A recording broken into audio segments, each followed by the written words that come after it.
later. We are live. Are we live in the account we gave people to, or do I have to send them to a new link? That's the real question. Well, let me go to your channel. Yep, that's exactly what I'm doing right now. Not Morgan Adams. Okay, yeah, no, it's totally different link. Morgan Adams. Oh my goodness.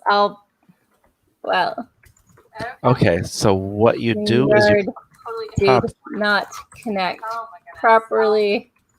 If y'all wanna hop over. if you paste the link for that one in. That's exactly what I'm doing right now. Okay. So. Perfect. Okay. So.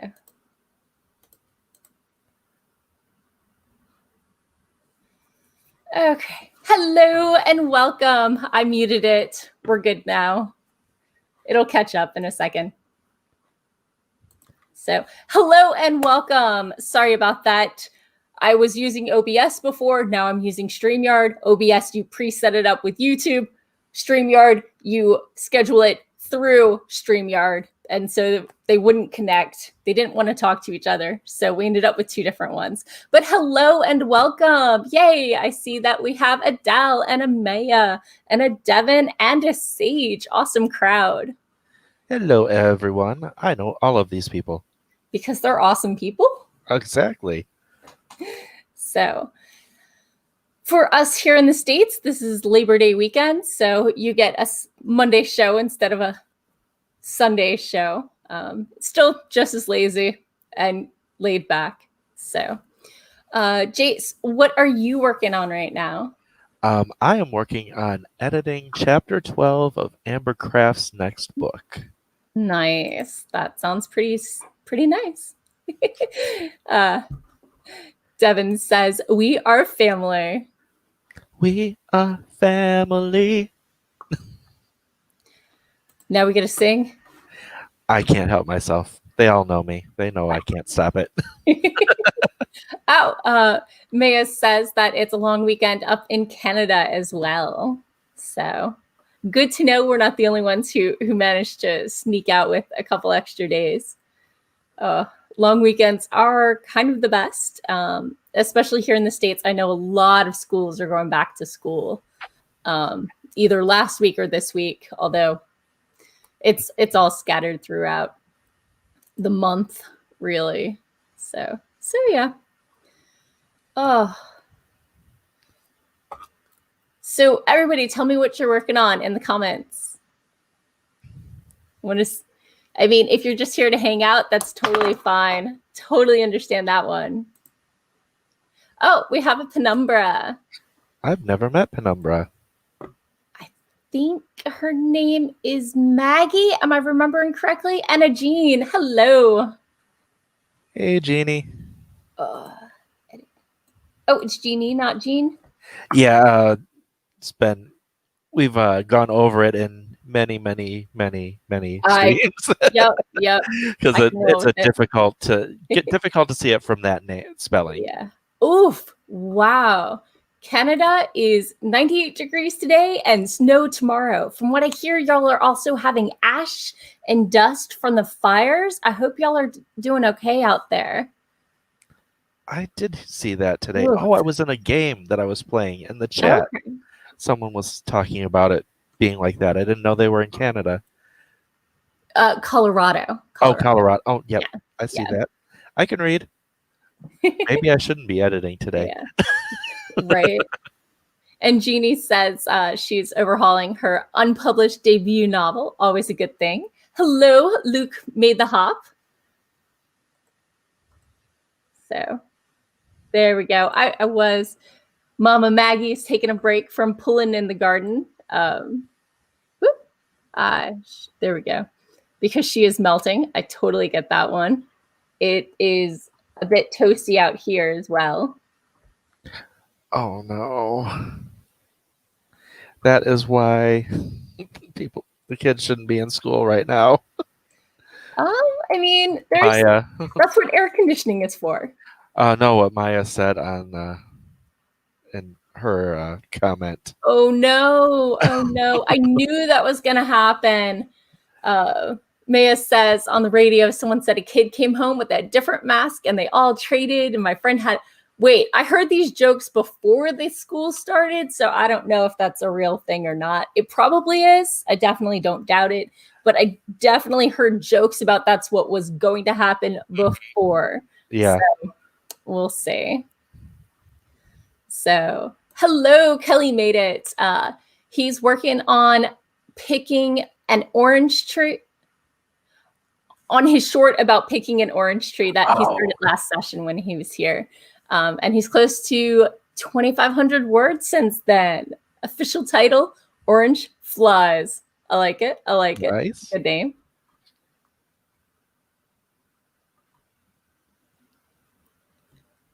Oh, Jeannie is laughing at Devin because of a comment he posted earlier. She is not a genie in a bottle. So, and Maya clarified that it was a call-in thing. So probably happened unless someone decided they were going to be sharing that story. But I don't doubt it for a minute. I think the meme exists because people know that is 100% how kids are. Oh, yeah. So I just know that it was preemptively expected. So I think I'm going to be working on some social media stuff today and maybe even some editing of my middle grade novel, but we'll see if it actually happens. I downloaded it so I could work offline, and I haven't actually done any editing whatsoever since then. So we'll see if the offline editing makes it go a little smoother, because I was having trouble with lag and it just made it really frustrating to work on because I had 4 copies open with different feedback from different beta readers, because I don't like my beta readers to see what each other are saying. I want fresh eyes. Because if someone says something, it can sway your thinking, and I want to make sure that people are noticing the same stuff. And if multiple people are saying this is wrong, I totally agree. But if one person says it's wrong and 2 other people say, oh yeah, maybe it's not. So I'm a little picky about how I run my beta readers, but right now it's proving a little challenging for editing purposes. On the other side of that, I did find that having multiples reading the same one, you got people disagreeing, saying that I don't think that what this person said is accurate. So there is that as an alternative. Right. I mean, if one person says something and I agree with it, I'll go with it. If one person says something and nobody else says anything and I don't like that feedback, I will ignore it or try to set it up a little better so it's more expected or doesn't feel out of place. Right. Because sometimes I didn't set it up quite right, and sometimes they're just wrong. I mean, not everybody's the right reader for every book. True. So that's totally fine, and it's a thing. So, well, we are all here to sprint and write, and we're at 1/4 of the hour. So I'm going to go ahead and set up, I like a 20-minute sprint because I'm editing and I need longer stretches when I'm editing. Yes. So let me go ahead and check out my timer and get that started. And ready? In 3, 2, 1.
And we're back.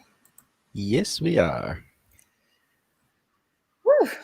So that was a sprint. I actually got some editing done, like at least 2 paragraphs. I also finished the page that I was working on, so that something did happen. But yes, there were a bunch of mini tasks going on. Cookies. I also had cookies. Does anybody else find that writing and editing goes better when you have a snack? So do you like sweet snacks or salty snacks or a mix? Anything. Whatever. Yeah.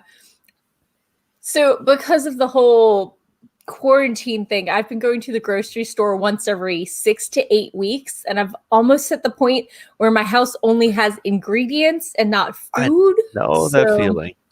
I'm starting to get a little light Except on ones snacks, that you unfortunately. make yourself. Right. But they're not ready. They require like 2 hours rather than I want a snack. And well, here's a piece of cheese. I do have a little cheese left and some saltines, but slim pickings. So while we went on sprint, Maggie said that she's still working on her August 80K. She's working on the lull in a war while both sides ramp up toward the final battle, and several people are going to be dealing with the grief of losing loved ones. And I was like, wait a second. I remember her talking about this 80K. Yup, she's already at 88,000 words for the month, which some of you, that might be normal. For me, I think I topped out at 75 one year. I did a nano and a half. But I am a marathoner and not a sprinter by any means. And yay for actually having characters die in the war. Yeah. It's war. If they don't, are they on the supply lines? Yeah, if they don't, then it's just massive plot armor. Right, but you don't want to kill people just to make us sad. Right. You want aftermath. You want people to care. You want the person to matter and not just for plot purposes. Right. So it's a very tricky thing, and good luck. I know I'm going to have these days ahead of me. So, Maggie said that her muse is a word vomiting hummingbird. So I guess it runs on sugar. True. I mean, I do too. So totally understand that one. She is not looking forward to all the editing that is coming. And this is the final of her 1,000,000-word sci-fi fantasy series. I can't million. Yeah, that's insane. I'm sorry. I have to pause and add commas. Like mentally, when I deal with anything over 1,000, I can't comprehend until I put the commas in there. That's a lot. How many books are in that series, if you don't mind me asking? Maybe she should get back to us in a minute or two. Let's see. Ava joined us. Eva, thank you for joining us. Devin says, cookies. Mine are crunchy. I do like mine crunchy, but these are a little harder than I normally like. Jeannie asked. Devin is apparently human and does not snack. I know it's not healthy. I know it's not. Yeah, it's debatable. I did try to break myself of the habits because I didn't want. If I'm writing, I have to be eating because that's not healthy. But when I'm stuck and having trouble getting started, a little snack can help. And, I bribe myself with chocolate. I think if anybody ran into me last Nano, I got the box, the tub of Lindt, dark orange truffles from the Lindt ones. And so every time I got my words, I'd get one. So I bribed myself. Self-bribery, totally a thing. Maggie says it goes better when the house smells of fresh baking. Definitely. apparently, let's see. Oh, I jumped ahead. Okay. And she kills planets in her writing. Nice. Kelly says his snacking isn't associated with his writing. Let's see. Oh, Ava says the little human is using the hallway for bowling with old Pringle cans and a bouncy ball. That's got to be very distracting. Although I got my porch light fixed yesterday, so I totally understand the excitement of having better lighting. But wow, yes, Eva, I can imagine the noises. I'm one of those people who likes to like bounce empty bottles on her head, and Pringle cans have been bounced on my head before, so I know exactly what the sound is. So let's see. Eva says some folks are like 1 million words a year. Penumbra's like 1 million words per series. Well, Okay. it's over 5 years, so that's 5 years. Little easier to take. Just a smidge. Just a smidge. So Kelly had to clear some track changes left by Alpha Reader, and his eldest gave the short a run through. Did they like it? Let me know. I hope so. Now I kind of wish I had oranges, but I have orange juice. It keeps longer when you only hit the grocery store once a month or less. Yeah. Maya says that editing has been so hard for her, and she's yet to find a way which works well and fits. I find for writing, I can write anywhere. I can write like in the car, on my phone. When it comes to editing, I need longer chunks of time and silence. Noise and background, because it's so loud in my head. Mm-hmm. That I'm tracking so many things that other things get distracting. I can edit in like a coffee shop environment, but I can't really, like, I'm not a TV as background person in the first place. Do you do TV as background, Jayce? No, I can't do anything with words. Okay. The words will take over my brain. Gotcha. When writing or when editing or both? Definitely with writing, with the word thing. With editing, it's number one, can't have the words. Number two, I'm having trouble even with the background sounds, like the ambient stuff. Gotcha. It seems like it's making me relaxed and kind of spacey, and I need to actually be able to focus. I get that. But yeah, when I get into an editing groove, sometimes I'll like get up for a drink and realize I haven't heard noise in like 2 hours. But it feels so weird because the conversations I've been reading were just so loud in my head that, Yeah. it didn't feel like a lack. So Maggie says that it's a 10-book series. So 5 years, 10 books, 1 million words. You're getting bravo. That is impressive stuff. Maggie listens to MS Word David voice reading to help edit, which definitely I've tried that. Very often I'll read mine aloud. I also like the iPad South African voice because it's a different accent. So the way it pronounces things makes me think more about my wording choices. So. I haven't thought of that. It's neat. Plus, it's a nice accent and it's different from mine. So, Well, I keep in touch with several South African people, so I hear that accent frequently. I hear that. I've also been binging Trevor Noah stand-up comedy recently. Okay, yeah. So definitely. Devin agrees that silence is needed for everything. Oh, but silence hasn't existed since mid-March.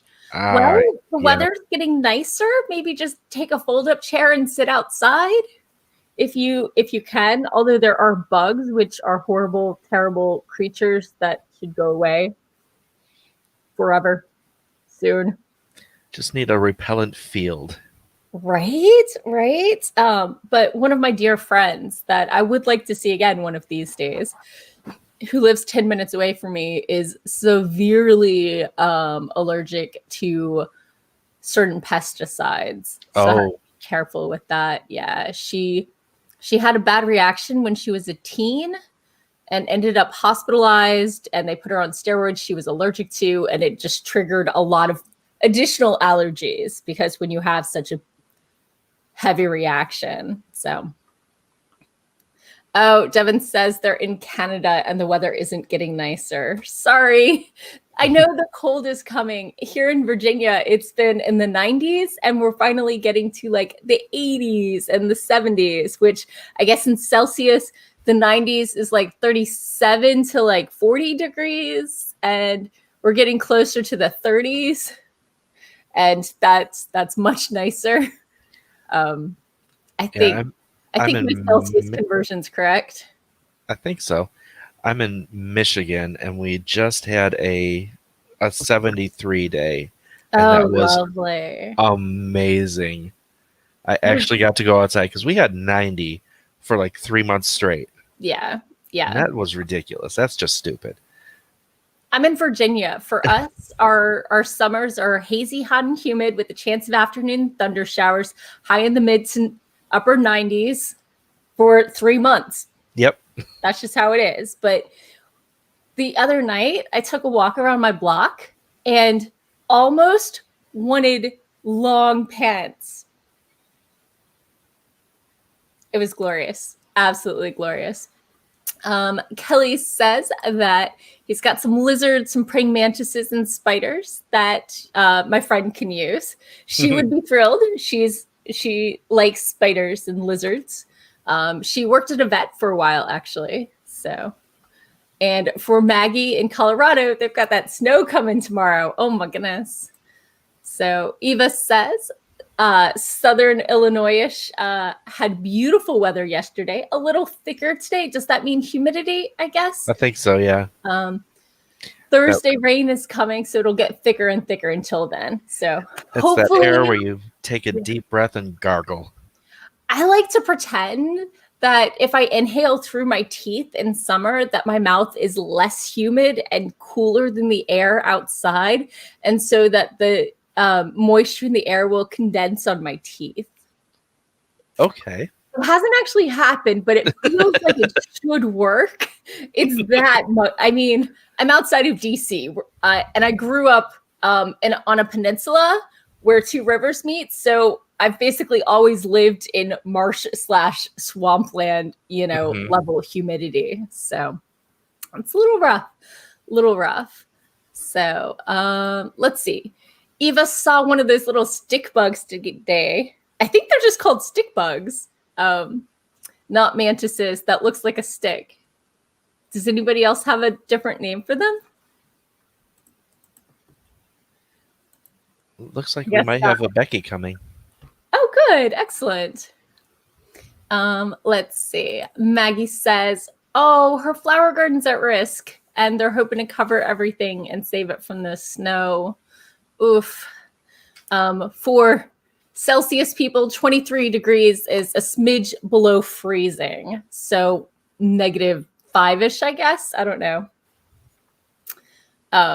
And Devin says that cold weather triggers some health issues. Ugh, that's rough. I'm sorry.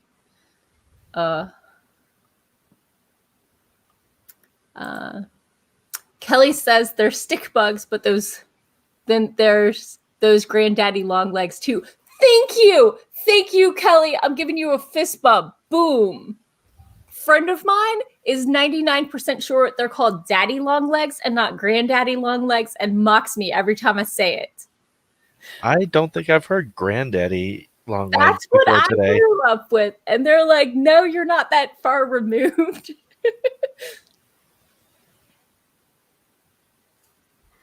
So yeah.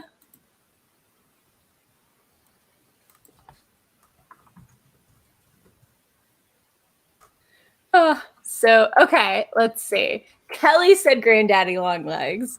Maggie says Friday it'll be back in the 60s. Eva says daddy long legs. Eva says granddaddy like grandpa and is laughing at me.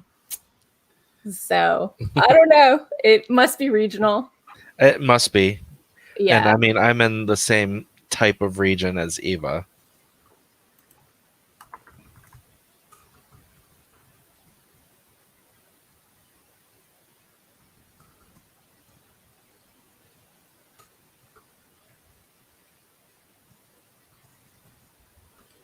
Oh.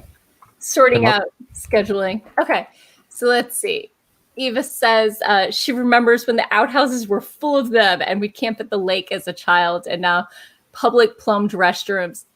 I've seen plenty in public plumbed restrooms, especially like on a trail and stuff. Have you?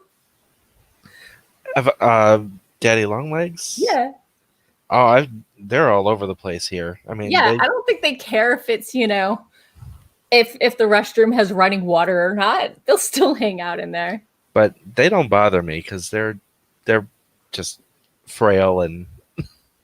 Yeah, no, they're friends. As long as they're not like on my bed, I'm fine.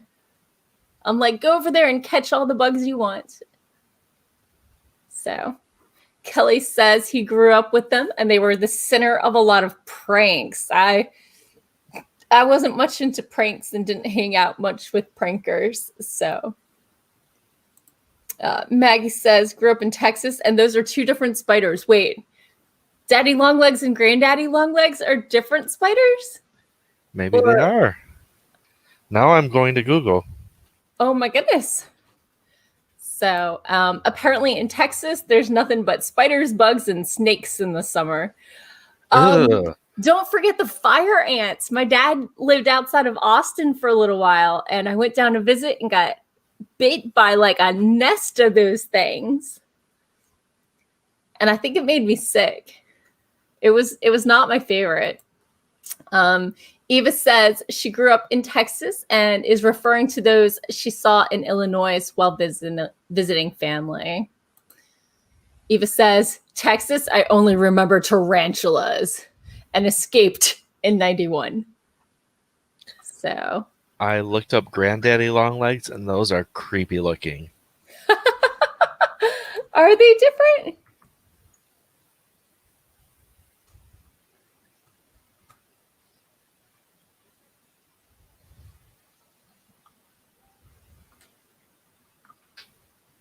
Yeah, no, Harvestman.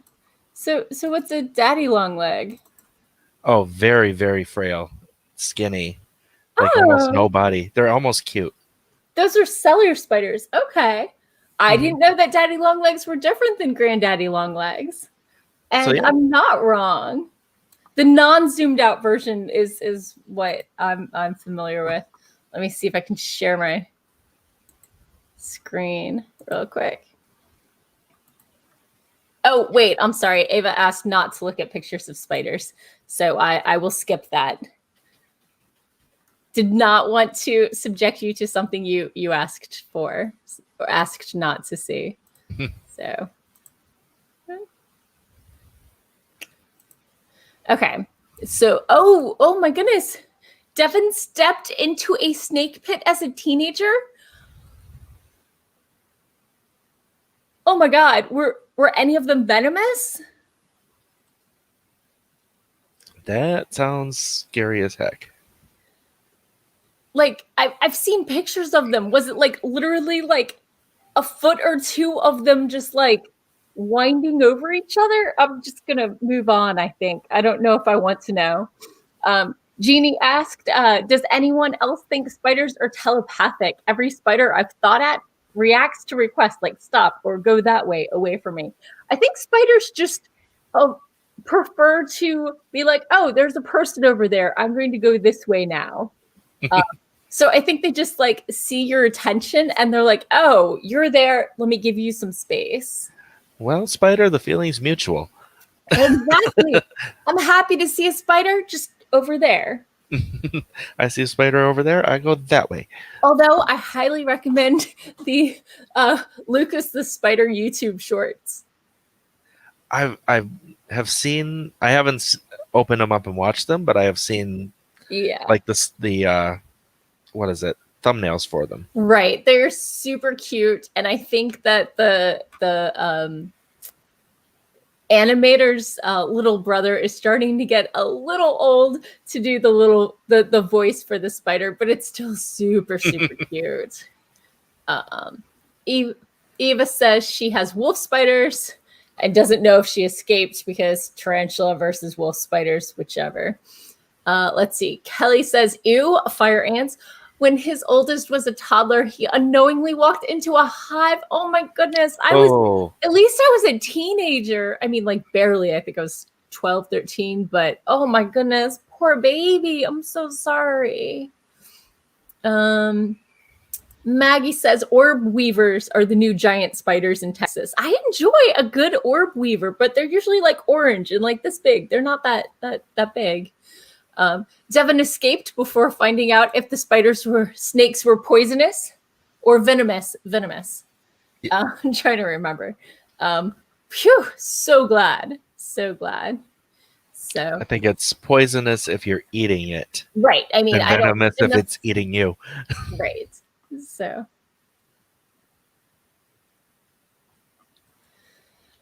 Okay. Well, I think I caught up on comments. Yes. So, did we want to do another sprint? Did we want to Most definitely. Okay. Then let me go ahead and find that set timer. And let's go.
And we're back. Yes, we are.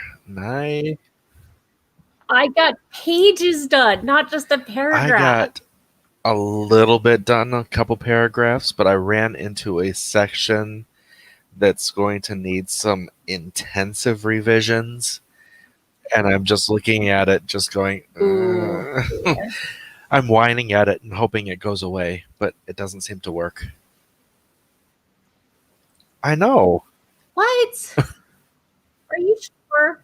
Maybe you just haven't whined hard enough. It won't listen. Yeah, there's this that's section has about 6 points of view. Have you considered no tweeting about it?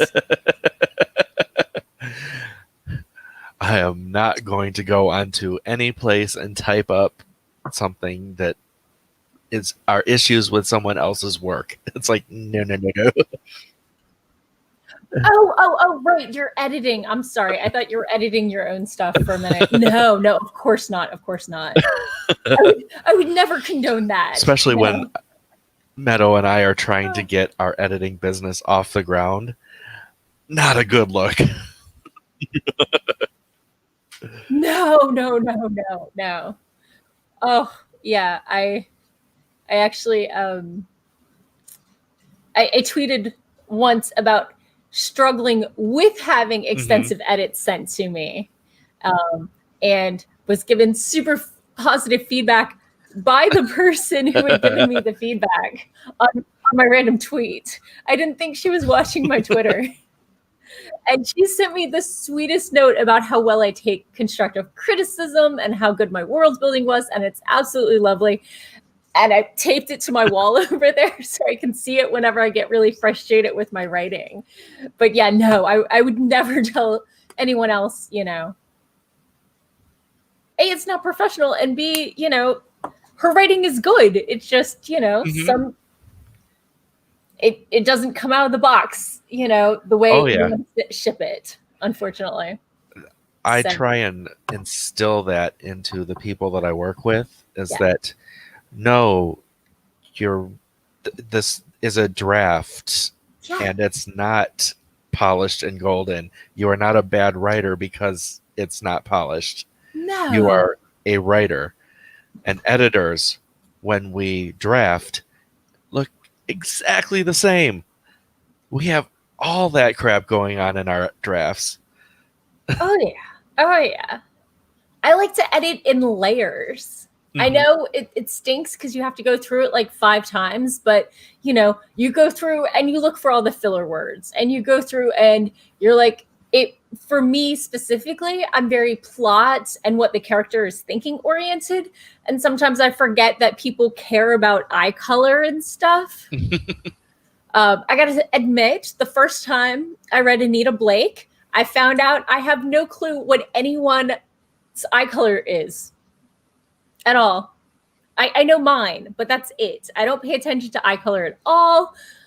Hair color, yes, and length. But like, if I'm watching a TV show and we've got like 4 guys with short brown hair, I have no clue who anyone is. And I can't tell. I'm watching Dark right now, and in it there's a character with polychromatic eyes, and I was like, I thought it was just the lighting. I didn't notice until they called it out, and even then I'm looking and I'm like, really? I'm the same way, and I feel like most adults are the same way. I think the caring about the eye color is more of a teen thing. Maybe. I don't remember ever going through that phase. I see it so much more heavily in YA. Oh, in YA, yeah. I definitely see it in YA. And romance, I think, also has that tendency. But it's not a thing I care about or pay attention to. I'd been dating a guy for like a year and a half, and I was like, I went into this rant and I was like, I don't know what your eye color is, but I know it's not brown. I think it's maybe green or hazel. It was brown. Of course. there are green flecks, so I'd like to like argue on my defense. But it's been a year and a half, no clue what his eye color is. Although I think I weirded out my realtor once. My realtor is really sweet. She's very geeky. She 2 years after I bought my house, hosted for past clients a free screening of the latest Star Wars movie the night before opening. Like, what realtor does that? But I was chatting with her and I looked in her eyes and I was like, you have the same eye color I do. I can recognize it, but it's not something I pay attention to. No. So I kind of have a rule of thumb for editing, if it's an adult book, unless the main character is romantically interested. Yeah, romantically interested or in an eye lock with someone. Yeah. The other person's eye colors are just not going to come up. Yeah, no. I think some people in real life might try to pay attention to it, especially in like an interview or something, just as a exercise to make sure that they are making eye contact. I've heard some people use that as like a thing to make them do that. But I don't know. Yeah, I can see that. Yeah. So Jeannie asked, what genre is your editing business targeting? Pretty much all types of fiction. Okay. Because I'm pretty much right now the developmental and line and copy editor. Okay. And Meadows the proofreader and business manager. Okay, nice. That's a great breakout. So for me, it's about storytelling, and it doesn't really matter the genre as long as it's good storytelling. Right. But yeah, fiction definitely. Do you do just adult or YA and adult, or do you also do children's? YA and adult. Okay. Do you do like the erotic stuff or more mainstream? I can do the erotic stuff. Okay. So I know some people are more comfortable with it, and it's also very different skill describing certain activities in ways that ring true without being cliche.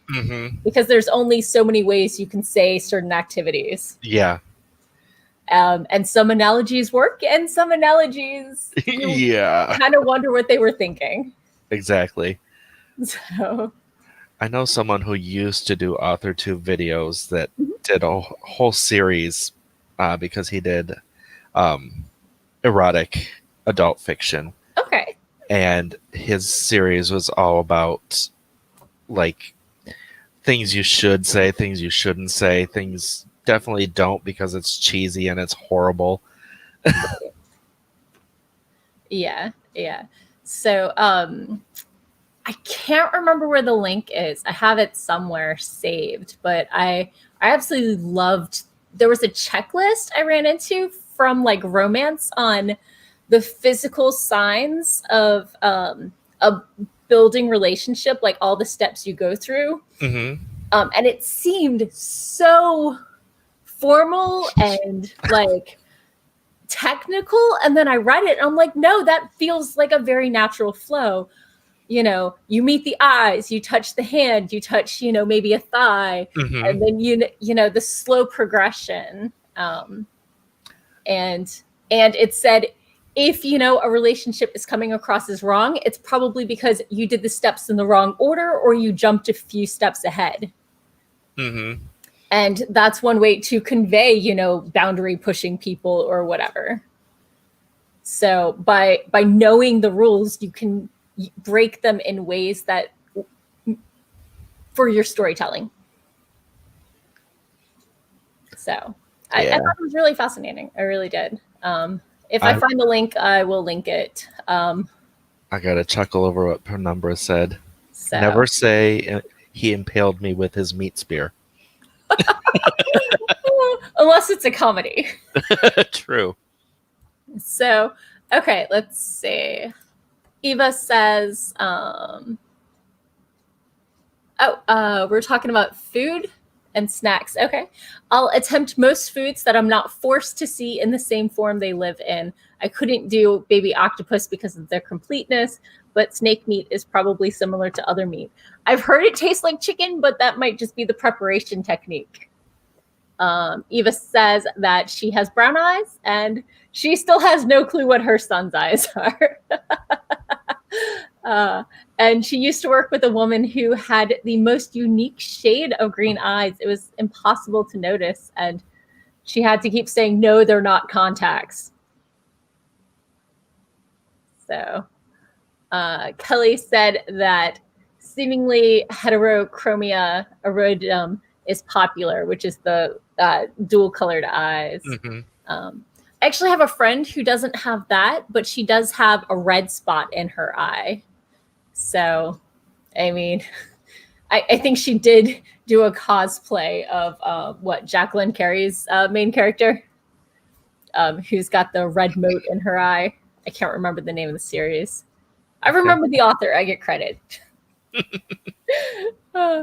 I know that heterochromia currently is very popular in YA. Apparently, it is having two different color eyes is the thing to do to make your character special and unique.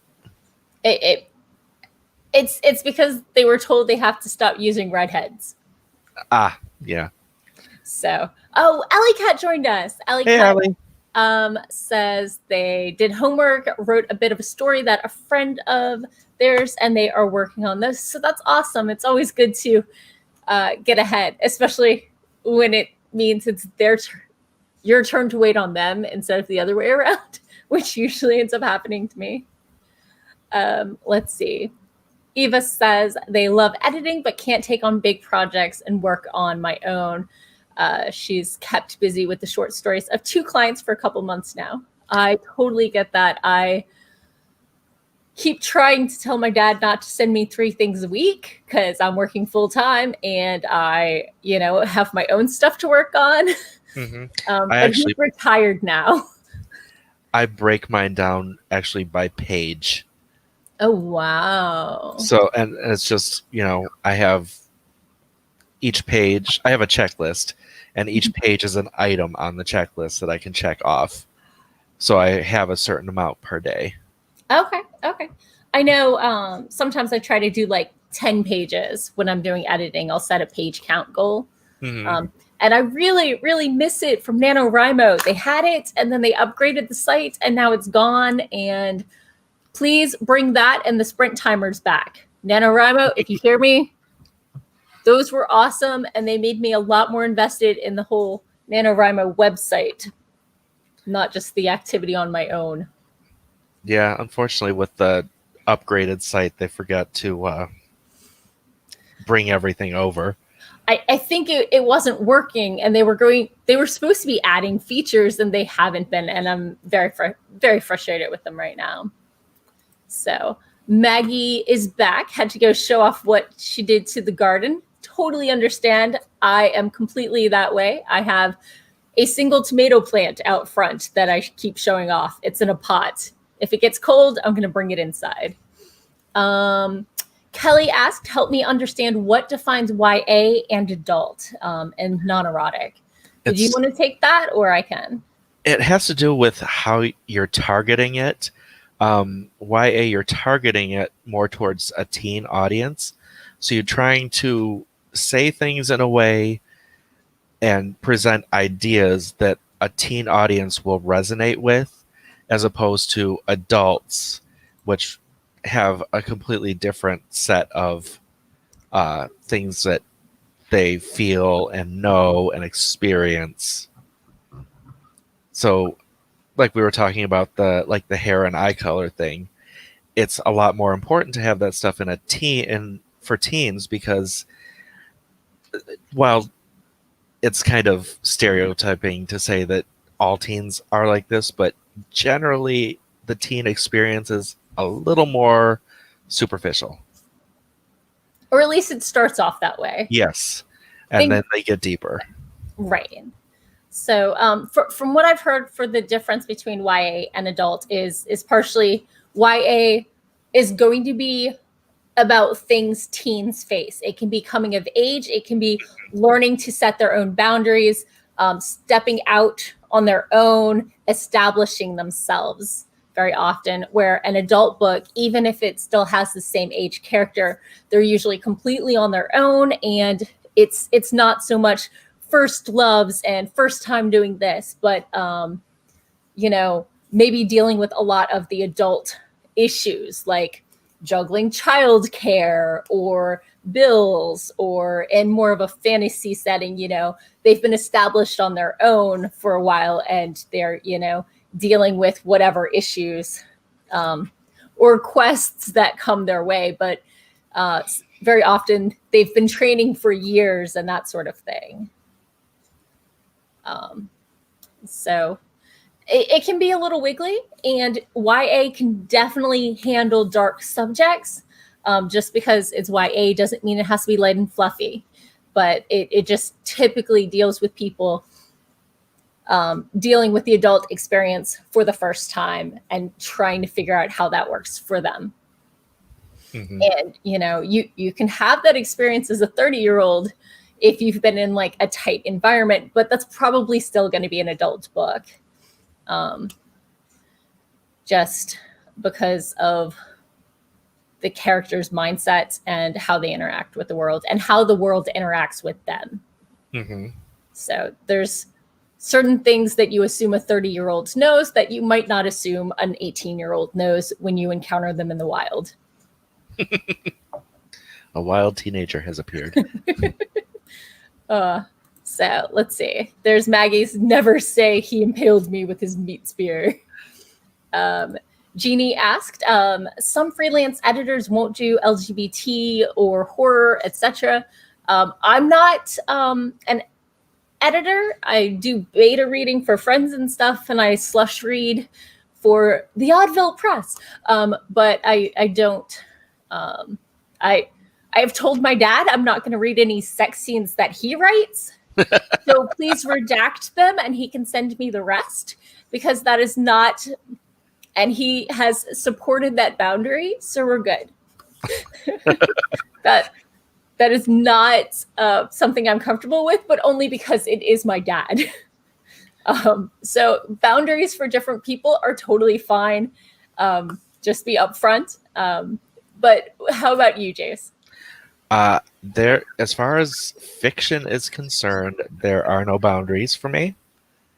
I am part of the LGBT community, so that's not an issue. And I am a horror lover. Excellent. Do you have any genres you prefer to work on more than others, or does it depend on the writer's voice if it's easier for you or not? I prefer things that have like magic or supernatural, or it's just more fun, more interesting for me. Okay. But I can do the realistic stuff. Here's the $500 question, $5 million question. First person or third person? It depends on the story. The series that I'm writing is in first person. The series that I'm editing is in third, and I can take both of them. Past tense or present? I prefer past. I struggle with present when I'm reading it or betaing it. I usually get into it after about 3 to 5 pages, but if it's not really well done, it's a struggle for me. But I did want to say that very often YA tends to be in first person, and adult tends to be more often in third person. I much prefer past tense, but one of my favorite books is a YA present tense. And it just happened to be that way. Yeah. It can work. You just have to be really good at it and really good with tenses. So Devin said that Jayce's editing company is on Instagram and on Twitter. Both of which are managed by Meadow. I couldn't even find them.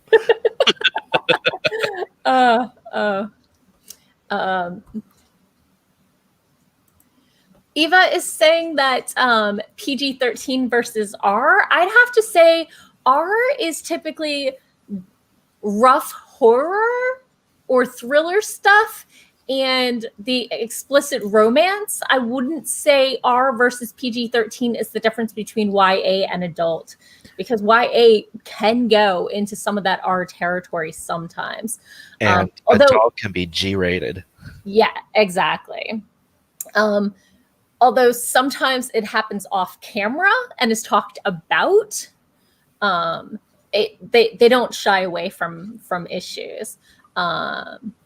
Eva says PG would be middle grade, and I'd agree with that. PG to pushing PG-13, maybe, for upper middle grade, lower YA. So Kelly asks, or says, sorry, I would think fictional relationship would be based on personal experience. Sometimes it is, and sometimes it's not. I've never had a personal relationship with a dragon, but I'm still going to write them. So you haven't lived. Maggie says, my bestie has pale jade eyes that are so pretty. Oh, that's lovely. Kelly says, I thought the mismatched eyes was because of Yuna in Final Fantasy. Is it Yuna? Yeah. Okay, I don't play, so. Let's see. Oh, okay. Maggie says the sprint timer only works if you have a project listed. So maybe they've got it upgraded at least from November. Oh, okay. I haven't actually been to the Nano site since mid-Nano. Right, exactly. So we had the pronoun I just joined us. So welcome, I.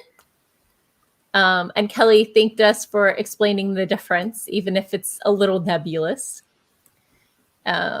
Let's see. Maggie says her daughter is LGBT and can't wait for her and her girlfriend's wedding. Oh, when they get through Navy nuclear engineer school. Oh, that's tough stuff. That's pretty intense work right there. Constant present tense makes me feel stressed out if it's action or horror. Definitely. But I think that is the intent when they select it for those genres. I would think so. CB joined us. Hello and CB. welcome.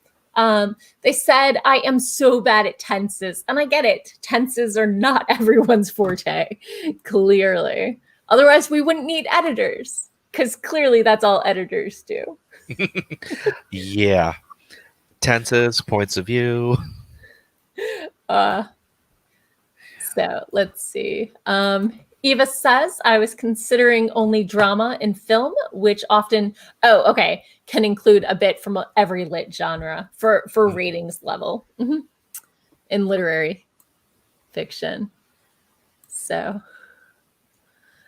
Kelly says, I met with other human beings. I think I can write nicer relationships and meaner relationships than I've actually been through. I haven't had too many very challenging relationships, but I have, had certain dynamics that I could see how it could have gone worse and build on that. So I think having relationships rooted in something I've experienced is good, but it doesn't necessarily have to be an accurate portrayal, because that's not necessarily good writing or good plotting or, compelling writing. So Ava says, what genre would you put this in, as a question for my beta readers? Definitely. And if they don't know, they need to make up their minds. Marketing needs that question answered. Well, if they don't know, then maybe it is a problem with the author. Right. When they're so knowing what genre you're going with. Some authors have struggled if they started off in one genre and the story shifted to another genre, because if someone is coming in expecting genre A and gets the expected tropes and sort of storyline that you'd expect from genre B, they feel very insulted and ticked off, while, you know, people who like genre B are happy with it. I know recently Sako was talking about getting paranormal thriller books. Okay. And they turned out to be paranormal erotica. Yeah. Yeah. And she was not thrilled about that. No. If you go in expecting erotica, then it meets expectations. But if you think you're getting one genre and you get another genre, that's how you get the 1-star reviews. Yep. So knowing how you're going to market it is, even though it feels like you're putting your stuff in a box and cramping your style, it's going to help you find your audience. So Sage says that they're kind of back, but still deep in their feels and not sure how they're going to get through the work they need to do. I'm sorry. Heart, that Sage, is rough. Hearts. 1 page at a time, 1 sentence at a time, 1 word at a time, I think is the only way forward, you know? So good luck. Yeah. Eva agreed, 1 choice at a time. And you got this. So Eva is building in Sims. Devin is helping market Jayce here. Thank you, Devin. He's dropping the ball himself. Is Rose City Editing. Yes. Can you remember the name of your... Oh, yeah, I know the name. That's exactly what it is on Instagram and Twitter. Nice. All smushed together, no spaces or anything. Yeah, part of the problem is I don't have Instagram or Twitter. Right. So Eva says genre only matters for the reader and buyer, which is correct, but that's how you get those stars, you know, and you find your audience. Write your story. Genre is just for sales stats. To some degree, definitely. So Maggie says that she tends to write people who have passed away into her stories because dead people are interesting. So true. And it's much harder for them to argue about it. Eva has a little squirrel in the tree out her window with nuts in its little cheeks. Daw. Maggie asks, do you think it's okay to write people or fusions of people who have been important to you? Absolutely. I think that happens. Like, you can't avoid it. I think every character that you write is a combination of people that you've already met in your life. Well, I mean, I think there's only like 150 different people and you've already met them all, and everybody else is just mashups. So, but I think it's unavoidable because they say that you are the combination of the 3 people you spend the most time with, and that changes over time. But I think it's unavoidable that the people who you are attracted to as people to spend time with are the sort of people who, you know, you like and you might like to write about. So Maggie says, sends hearts to Sage, and Sage said, yeah, 1 word at a time. So the pronoun I says, I've written over 20K on my work in progress and still don't know what genre it's in. That's okay. That's totally fine. The rough draft is for finding out what the story is. The editing is when you know, get your pacing and your genre. And when I edit is when I find out that somehow this story that I thought was a school play story is actually about friendship and family. You know, the themes come through when I'm editing, and that's much better than baking them in from the beginning, because it's way less Sunday school or after school special. So Kelly has a question on the subject of genres. Is there a hierarchy when there is more than one to a particular story? I would think that you'd want to put first, like if you're thinking about a bookstore, which book would you put it next to? You know, if you like this, then you're going to like this. And look at the genre of the book you're comparing it to.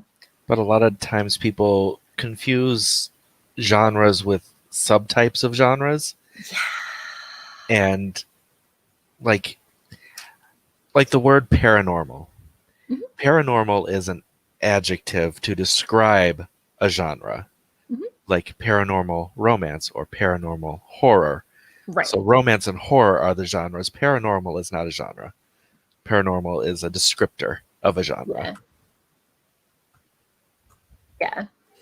Have you heard the joke about how to tell the difference between a paranormal romance and a urban fantasy? No. That I find completely true. Look at the cover. If it is a tattooed chick, it's urban fantasy. If it's a topless guy, it's paranormal romance. That works. And I think about what's on my shelf, and I have both of those, and that's completely true. Even when she's not supposed to have a tattoo there, she only has one little paw print in this one spot. Sorry, Patricia breaks anyway. So, but it's so true, so true. And by having that cover art, you can signal to your audience what they're in store for, so you get better stars.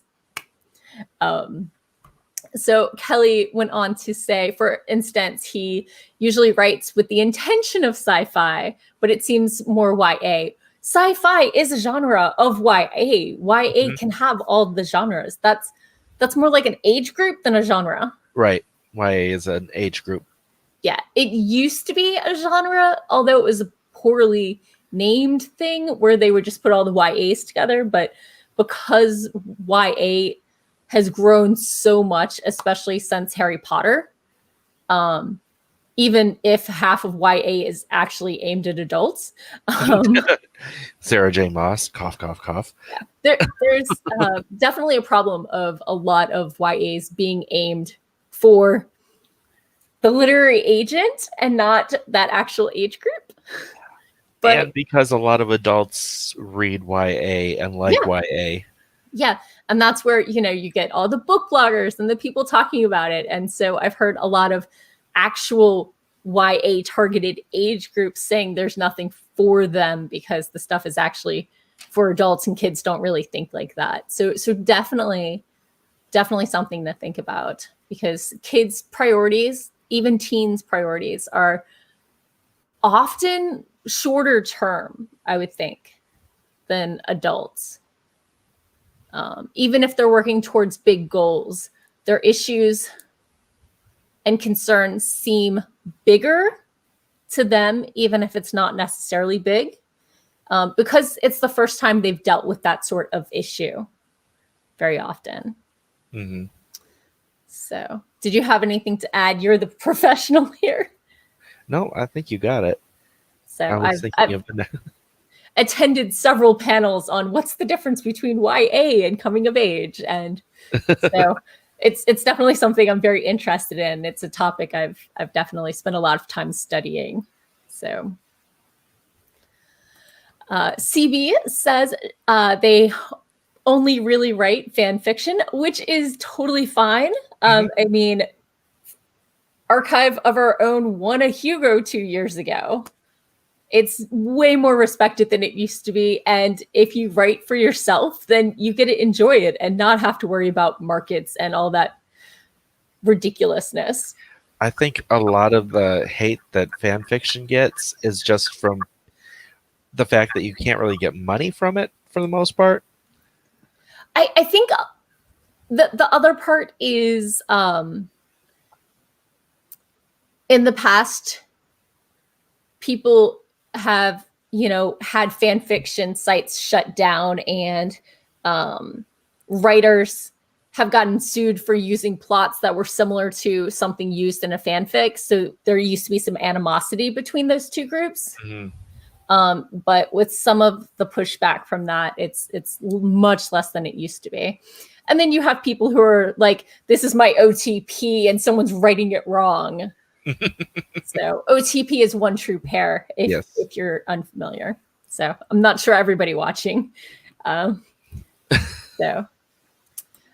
Maggie says she got a lot of flack for writing a gay couple, but her LGBT readers loved them, and they were based on friends who died of AIDS in 89 and 91. Oh, it's so good. I don't know the right word here, but Touchy. it's, you know, to be able to remember them in such a way, almost like a tribute. Maggie says they were such good friends and can't bear that she's the only one who remembers them. And as far as the flack for writing a gay couple, that is such a touchy, not touchy for me in people writing who are not from the LGBT community. It's people trying to tell other people that they can't. Yeah, no. That was what bothers me.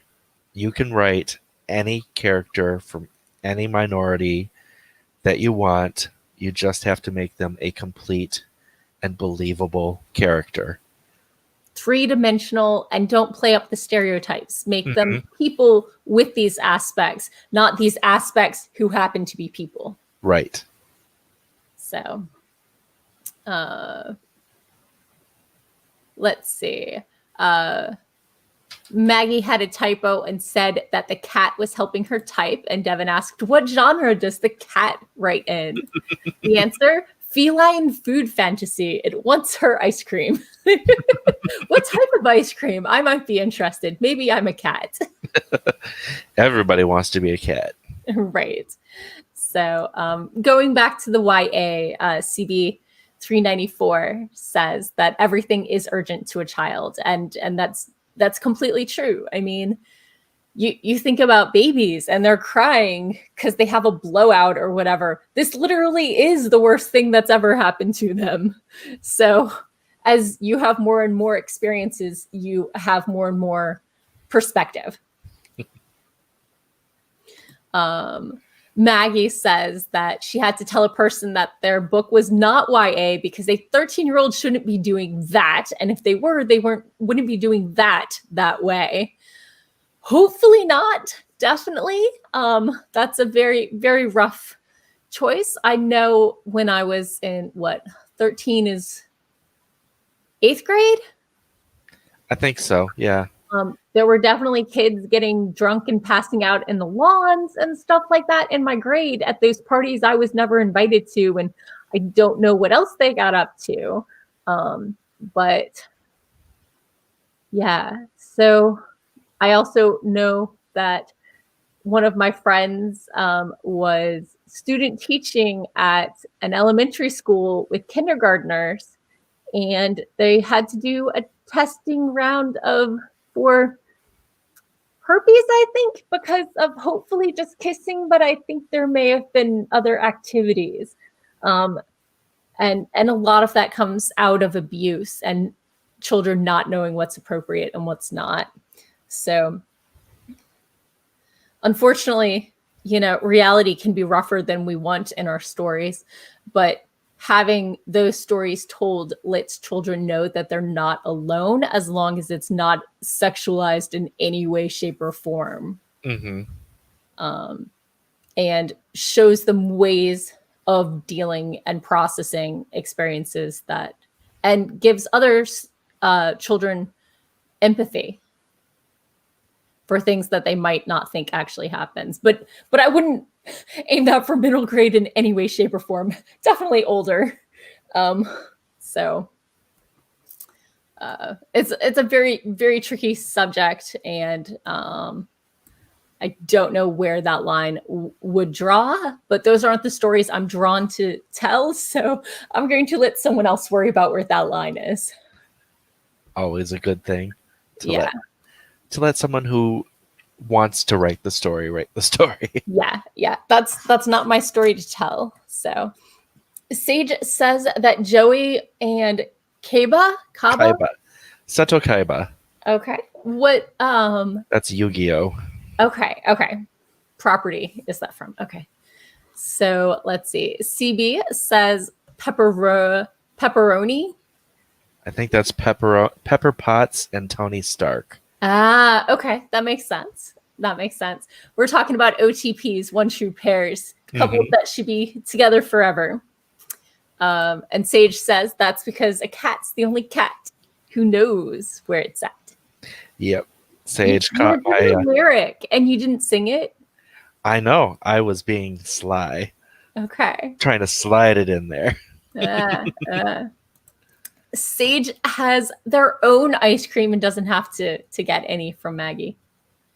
So Allie says, that sounds nice. Devin says, I don't want to clean myself like cats do. Right there with you. CB is allergic to cats and ice cream. Oh my goodness. I am too, but that doesn't stop me. I'm very mildly allergic to cats, but if they lick me, I will break out in an immediate rash until I wash it off and it goes away in like 5 minutes. But when I had a cat, I would keep like a blanket on the back of the couch and then take it off when I sat down so the fur wouldn't be at base level. And I kept them out of my bedroom and made my now ex-spouse deal with the litter. And it was okay. But it can be rough. It can be rough. And I was on 2 rounds of antibiotics in a year and developed a lactose intolerance, as one does. CB, right there with me. Dairy-free ice cream. Fist bump. Boom. Yes, but do you have the dairy-free cats in the freezer too? No, I do not. My best friend actually developed a dairy allergy, like not just lactose intolerance. Like if butter touched the pan while frying her steak, she's going to have issues. Oh, wow. And that was like 3 years ago. So I couldn't unfriend her because she was already my best friend. I have a rule. I can't become good friends with anyone with more allergies because my list is already really long of what food allergies I'm working around when I have people over, back when having people over was a thing. Because the 2 people I had over for dinner once a week is now my bestie, who has the dairy allergy, and my other friend who is can't do celiac, can't do soy, can't do mushrooms. I think onions might be okay now, but I also have another friend who can't do garlic because it's a migraine trigger, and my list is long. Rice is fine still. Potatoes. Wait, no, that's a nightshade. That's on the list. So it's very easy to have an allergy and still be my friend because the list is long. But yeah. I can only handle so many allergies, especially as a very, very minimalist cook. So Sage says that they can unfortunately say from personal experience that 14-year-olds are absolutely doing that. Oh, yeah. Sorry, jumping topics. Kelly asks, going back to your editing service, your price schedule is on Instagram, in case you didn't know. What's your average time for a developmental edit? That is completely dependent on how long the piece is. Clearly. So I couldn't tell you offhand. I think Kelly's working on a short right now, so under 75,000. Wait, 7,500. I told you. I have 0 issues. I got to put the comma in. Let's see. I'm trying to think how long Dolls was, because I did Dolls short story. And that I think that was like roughly 7,000. That took me a day. Okay. Always good to know. So thank you for that. Let's see. CB 394 says, when writing for kids, that you have to be very mindful of what goes in the story. So true. While you want to show experiences, you also want something that will be bought for kids. They don't have the money and they need someone to buy it for them. And so it has to be appropriate enough that adults are comfortable letting them read it. So Maggie says, I write overcomer fiction, so I have a lot of abuse survivors, and those who haven't actually been abused tend to romanticize it, and it's hard for me to read and not get grumpy as a survivor. Definitely. So, jumping around, you can't slide. Oh, the singing passed me, Jayce. So, well, yeah, Sage and I were singing all morning, so. I thought so. So going back to ice cream, the ice cream is the cat's favorite, vanilla with peanut butter sauce. Oh my goodness. Can I be your cat? Because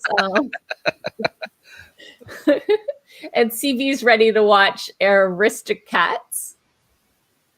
CB says they're also really allergic to orange. Oh no, I don't think that's on my list. I have apples already, but I don't know I had oranges.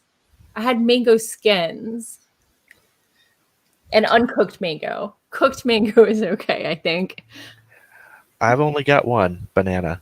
I have a friend who isn't allergic to banana, but hates it with a nauseating passion. Like the scent, the texture, everything about it.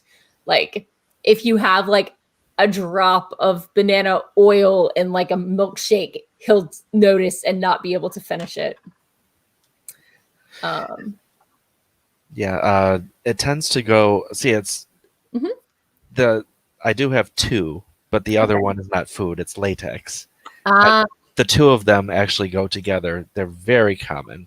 Yep, the soy allergy, no latex either. So I stock nitrile gloves for when she helps me out with projects. Mm-hmm. So Sage is also allergic to orange, and CB says orange is a migraine trigger, a really bad one. Definitely, a friend of mine cut out OJ because it was a migraine trigger, and is working through a lot of different migraine food triggers to minimize the impact on her life. So, Eva. Let's see. Maggie says she has a liver enzyme deficiency that causes allergies, and chemicals and medicines are migraine triggers. Yeah, that's definitely a thing that can happen. That, and I know some people who get them from thunderstorms, like the pressure change. Yes, I get that a lot. I am a barometer. Oh no. So summer is rough on you then. Maggie says her ice cream is homemade with goat milk. Oh, so the youngest can have it because the lactase toast is different in goat milk. So Eva came back to latex. We're talking gloves. We were totally above the belt. Yep. I was talking about something clean. I know it's unusual. It happens from time to time. Even, a stopped clock is right twice a day. Exactly. Maggie says she loves chocolate and mint, but can't eat chocolate mint. Okay, I can see that. My sister and my mom's favorite Girl Scout cookie is Thin Mints. And I'll eat it, but it's not my favorite. My favorite is the Tagalongs, which in my Girl Scout cookie bakery world are the peanut butter Yes. that are covered with chocolate, not the sandwiches. Yes. So they're virtually identical. Coated in chocolate, wafer, one has mint, one has peanut butter. One has 2 sleeves of 32 cookies, one has 15 cookies in a box. There is no way to make a box of 15 cookies last as long as a box of 32. No matter how much people insist, oh, your cookie's bigger. It's 2/3 bigger, not double the size. Mm-hmm. Or sorry, 1/3 bigger. I've done the math. I am owed half a box a year for the last 30 years. I think I'm trying to think of which comedian it was. I don't remember, but they said a serving size of Thin Mints is 1 sleeve. That's what I've been told, but there is still no way to make 15 cookies last as long as 32. And all the cookies shrunk when they took the trans fats out. Samoas, I think, suffered the worst when they took them out. Those were always my favorite. Yeah. So, although I'm in the region where we had the other type of bakery, so we had Caramel Delights, which, and people are like, that's not a thing. It's like, It's just two different bakeries. Yeah, it's the same formula. It's just two different bakeries, and you have the generic names, and we have the traditional names. Yes. So let's see. CB says they don't know why allergies, but it does come with some disabilities and some immune disorders. Mm-hmm. So the non-food thing is nickel. That's a pretty common allergy, though. That's why things have to state if they have nickel in them, or at least they used to. So Ellie Cat says that homemade ice cream is amazing, which, I mean, obviously. Sage says we were totally not above the belt on their stream. Eva says she has no known allergies, though when she opens her window, she has to sneeze now, which is new the last year or 3. Fun fact about the Northern Virginia outside of DC area, back in the 70s or whatever, when they were doing all the construction and seeding with plants and stuff, they planted hundreds and hundreds of male plants. So that way there would be no fruit. So nothing would be rotting and nobody could get free fruit off a tree on public property. And what this means is we have hundreds and hundreds of pollen generators with nobody looking for their pollen. And so that's why the allergies have gotten so bad around a lot of metropolitan areas, is because they followed with this plan. And because of the increase of pollen in the air, it's horrible on everybody's allergies.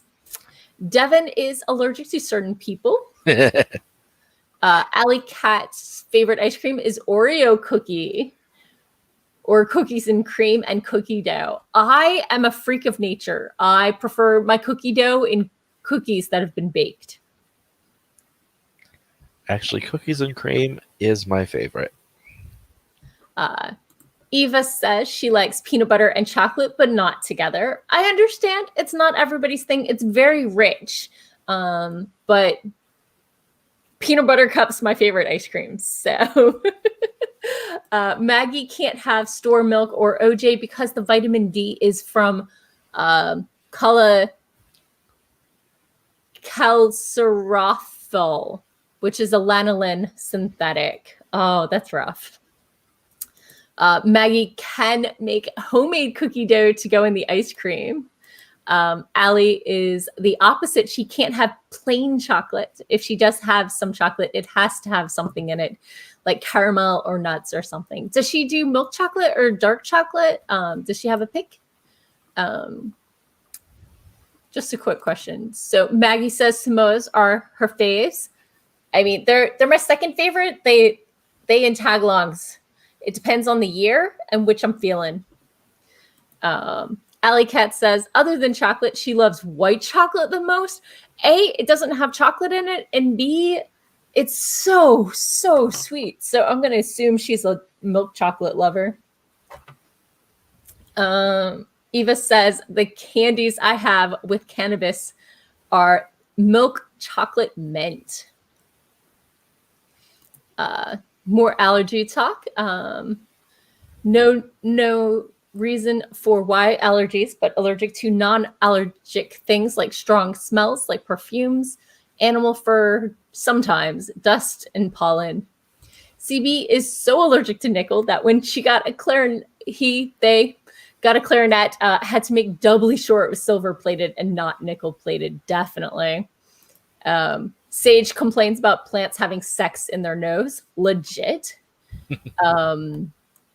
Let's see. Maggie says adult onset allergies is in your future, Eva. Dun, dun, dun. I actually didn't have allergies until I was mowing the lawn like a month before I went off to college. And I mowed over a nest of yellow jackets and got stung 13 times on my foot and once on my belly button. And then I started developing cat allergies and what have you. So Eva says with the allergies, they moved to a plot of land with a lot of trees and brush, so it's probably linked. CB has cookie dough in the freezer. Are they going to share? Sage is headed off to bed and gonna barrel through the work tomorrow. Good night, and thank you for coming. I hope tomorrow is super productive for you. Charlie swung by to say hey. Devin does not think that Sage is actually going to sleep. Yeah, we don't believe Devin sleeps, so. Yeah. Maggie has offered to adopt me and make me warm cookies. Yes, please. Eva wishes sweet sleep for Sage. Charlie says notifications are out of whack today. The pronoun I congratulated Sage on 200 subscribers. Yay. CB is pronoun she. Thank you for letting me know. I try to get those right.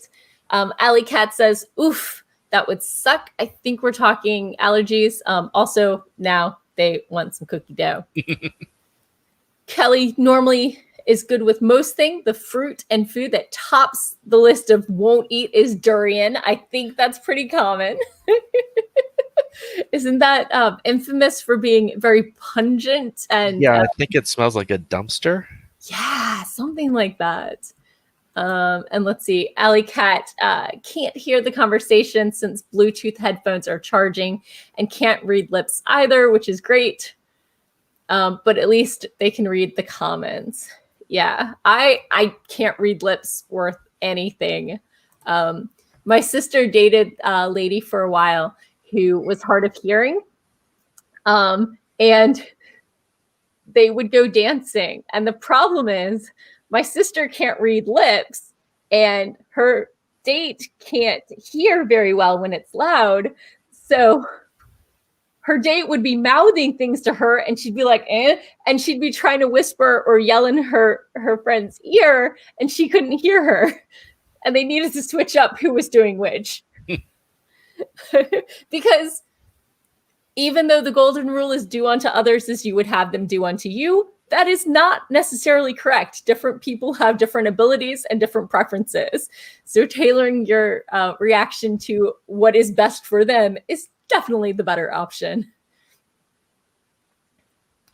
So Jeannie says, wasn't there edible cookie dough or cake dough on the market now? And yes, I believe it is. I think they pasteurize the eggs or something. Something like that. I know, but I know it's also like super expensive for the size you get. Right. So pronoun I can't eat olives or eggplants. Not allergic, just doesn't like the taste. I didn't used to. I've gotten to the point where I can do olives as an ingredient, but I'm not going to eat them by themselves. And the day before my birthday at midnight, I had a bite of onion, and what my parents always told me as a kid came true.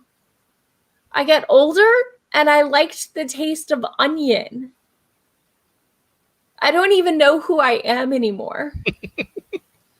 But I've been reassured it's very likely because it was sauteed in maple bacon sausage grease. So that may have helped it a lot. Let's see. Eva says cannabis infuses with fats, so often baked with butter or honey. Maggie says the golden rule was to use duct tape because it's silver. And Maggie makes egg-free cookie dough for the hubby to eat with a spoon. And there's Eva counting in. Overpriced to buy the prepackaged consumables. If you can grow the flower legally, it's the best bet. And she has plenty of cannabis recipes. If you are over 21 in an area that it's legal for, please do not get her in any legal trouble. I live outside of DC and I'm a software engineer by trade. So I do want to at least stay clearable just in case my job situation changes. But have at. CV says that onions irritate her stomach, something ferocious. I have friends that have run into that issue, and it's really frustrating and really challenging. Can you get away with the onion powder? Is that been processed enough that it works for you? I don't know. Oh, we are over time. So Eva says, yes, clearable is also the case for us. Kelly says, tip, if you meet a Korean and wish to say hello, you can say onion on sale. And Kelly's aunt is Korean. So apparently that sounds about right. So that's good to know. I know there was a Spanish phrase that I heard on a commercial. Okay. That they taught you on the commercial to say SOCKS, which is spelling socks. Oh, goodness. CB says that onion powder is acceptable. Yeah. So another friend of mine with celiac, her stomach lining was sensitive for a while and had to do that as well. So yeah. Well, thank you all for coming. I really appreciate everybody coming out. Did we only do 2 sprints? Yes. Did we talk that much? There were a lot of people in chat. Hey, this is called the Lazy Sunday write-in.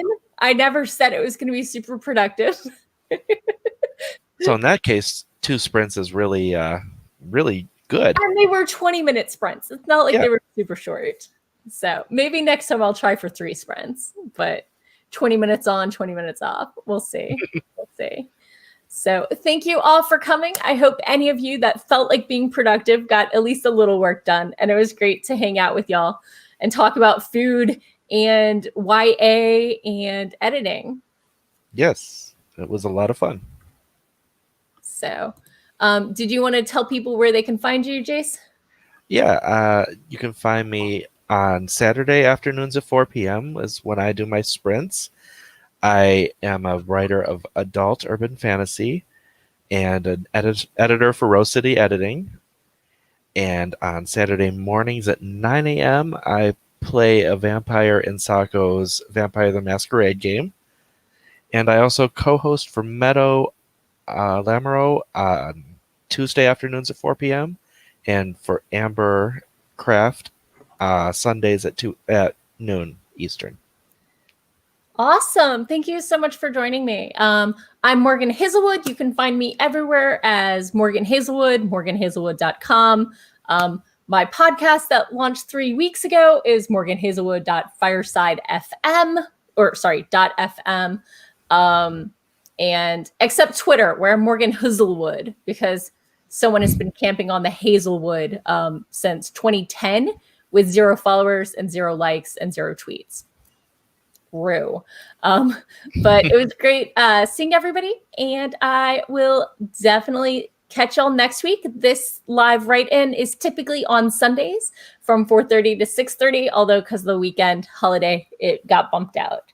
So hopefully I'll see y'all next week. Bye-bye. Bye.